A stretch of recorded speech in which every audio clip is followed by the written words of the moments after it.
Bella Padilla versus Congressman Mark Cojuangco. Dad, meron naging controversial statement na nangyari after ng mga recent typhoon, yung Typhoon Tino and Typhoon Uwan, na maraming nasawi dahil sa mga flooding na nagresulta dahil sa mga typhoon na to. At ang sinasabi kasi ni Congressman Mark Cojuangco, marami daw na apektuhan na sa flooding na to kasi nagtayo sila ng bahay nila sa mga places na bawal magtayo ng bahay katulad sa mga river easement or mga riverbank kung saan talagang prone talaga ito sa flooding at saka talagang maraming mga aksidente mangyayari dyan na bawal talaga mag-place ng mga bahay doon. Katulad sa mga Liloan, Talisay at saka dito na rin sa Northern Luzon kaya maraming nasawi daw doon. Ngayon, medyo nagalit daw si Bella Padilla kasi nag-post siya. Sinasabi niya, with respect, Congressman, you don't teach a drowning man how to swim while he's drowning. You're supposed to teach him how to swim even before the flood happens, di ba? So, sabi niya na yung government ang dapat mag-step in to teach people where they can and where they cannot build. So, Dad, sa totoo lang, medyo may sang-ayon ako dito kay Bella Padilla kasi tama rin naman siya. Alam ng gobyerno, siguro naman nakikita ng mga taga-gobyerno na may mga bahay ang mga tao doon sa mga lugar na bawal. Pero pinapayagan nila, hindi nila pinapailis. Although siguro, sasabihin ng gobyerno, takot rin silang ipaalis yung mga tao na yun for humanitarian reasons kasi saan naman sila titira. Pero kung alam naman ng gobyerno na delikado talaga ang mga locations na yun, masasaktan lang sila or madidiskrasya lang sila, o di dapat may gawin talaga ang gobyerno doon.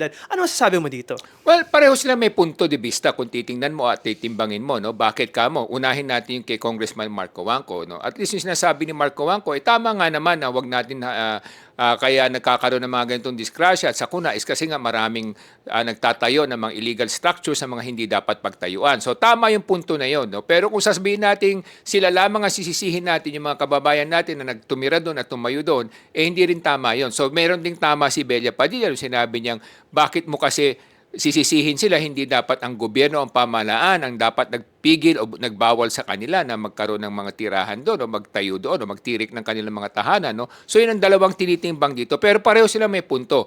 Una, maganda yung nangyari kasi nga naging wake-up call to sa ating national government, sa mga local government, na dapat hindi nila payagan na magtayo ng illegal structure ang ating mga kababayan sa mga lugar na hindi dapat pagtayuan. Kasi nga, tinatawag nga natin yung mga illegal settlers na nga. Sabihin, illegal settlers, hindi sila dapat magtayo sa mga lupa o lugar na hindi kanila, hindi nila pag-aari o hindi magiging safe para sa kanila, no? So, yun ang una doon. So, ngayon, ang tanong, bakit kasi nangyayari to? Una, kapabayaan din, no? Kapabayaan ng national government at local government. Kasi nga, dapat proactive ang ating gobyerno sa ganito mga activities o sa mga ganitong sistema. Kung nakita natin meron ng isang tao nagtatayo ng structure doon, dapat agad-agad ang local government umaksyon na together with the national government para pagbawalan yung mga ganitong sitwasyon o yung mga ganitong nangyayari sa ating bayan at lipunan, no? Pangalawa, bukod doon, dapat nagbibigay na kaagad ng housing program. Kahit na hindi kaya yung, let's say, sabihin natin na pag-ibig program na bibilhin nila. Kasi karamihan ng ating kababayan, hindi naman nila talaga kaya maghulog ng mga binibiling mga properties na lalo na kung saan-saan. Kaya nakikita natin maraming mga pag-ibig properties na nakatiwangwang lamang at hindi lamang nakatiwangwang, yung iba nabili pero hindi naman natitira, nabubulok na lamang at yung iba na po-foreclose din. Ano? Kaya nga hindi effective yung ating programa sa housing kasi nga pinipilit natin na bilhin, hindi naman nila kayang bilhin. Dapat yung socialized housing rental na lamang. Gobyerno magmemay-ari ng lupa, magmemay-ari ng building, papaupahan na lamang sa kanila ng mura para sa ganun makayanan nilang lumipat doon. No? Pero yun nga, ang sinasabi nga kasi ni Bella Padilla, sabi nga nila, an ounce of prevention is better than a pound of cure. No? Yun ang sinasabi. Ibig sabihin, kung sa umpisa pa lang, pinagbawal na natin yan at hinigpitan natin yung mga ating sistema sa mga ganyang klaseng pamamaraan, hindi sana magkakaroon ng mga illegal structure at settlers doon sa mga lugar na yon. Kaya pag mayroong ganitong delubyo o may ganitong mga bagyo, talagang sila yung unang nabibiktima at nakakawawa. No? So, ang punto natin dito, bakit kasi sila pinagbibigyan doon? Maraming issues kasi yan. Yung iba, sinasabi na may mga sindikato na may kasapakat na mga taga-pamahalaan, mga opisyalis natin na pinapatira doon tapos kinokolektahan sila, no, ng ng mga renta kada buwan, no? So una 'yon. Pangalawa, ginagamit sila para sa mga botante, no? Dahil yung mga yan, pag nandiyan sila nakatira, parang hawak mo sila sa liig, pagka araw ng eleksyon, magagamit mo sila para iboto ka. So napaka-selfish kasi ng mga dahilan kaya sila pinababayaan doon. Kasi sa totoo lang,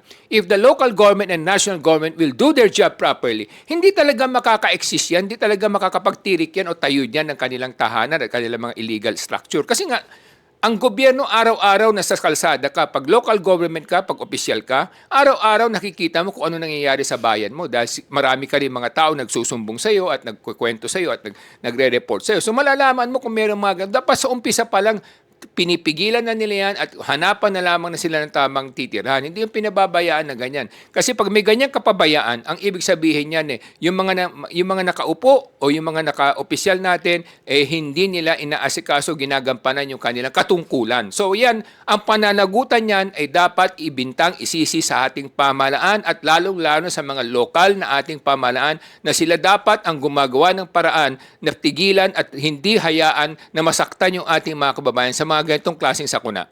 Alam mo, Dad, tama ka dyan. Kasi sa totoo lang, kahit na dito sa Metro Manila at maraming syudad dito sa Pilipinas na naiikutan natin, napapansin ko, marami talaga mga illegal structures, whether nasa tabi mismo ng ilog or mismo yung mga structures, kinakain nila ang mga sidewalk.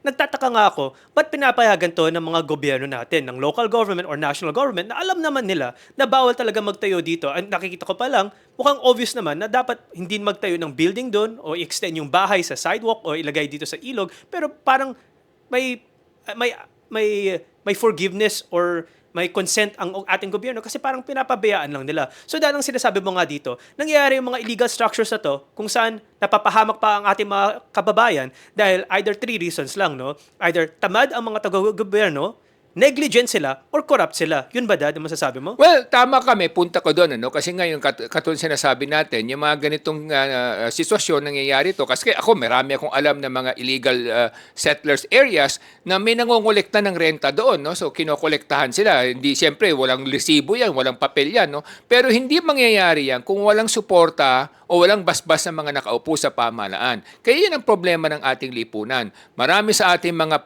naglilingkod sa pamahalaan, hindi talaga sila public servant. Sila'y tinatawag lamang public servant pero lip service lang yan. No? So hindi public service yon, self-service yung ginagawa nila. Kaya nga nangyayari to, mga katiwalian, mga kawalanghiyaan sa ating lipunan. So Dad, masasabi mo ba na tama ba or mali si Congressman Marco Juanco na pinagbibintang niya pa rin ang mga tao na nagtayo ng mga illegal structures doon? Sa totoo ba? I mean, I guess may accountability rin sila. Pero sasabi nga ni Bella Padilla, wala naman silang alam. Mga madlang tao lang yan na syempre hindi naman nila alam na madidiskrasya sila kung saan sila maglagay ng bahay nila. Well, sa akin siguro, I would look at the brighter side of the issue. No? At least ang brighter side of the issue nito, because of what he said, nagising tuloy ang ating mga kababayan na dapat gawin ng pamahalaan ng kanilang katungkulan at magkaroon sila ng pananagutan pag may mga ganitong klaseng sakuna. Yun ang maganda sa nangyaring to, yung wake-up call na to. At nagkaroon ng ganitong pagtatalo sa ating sambayanan para sa ganun magising tayong lahat na dapat tigilan na itong mga ganitong katiwalian na pinababayaan, isang kawalanghian na nangyayari sa ating bayan.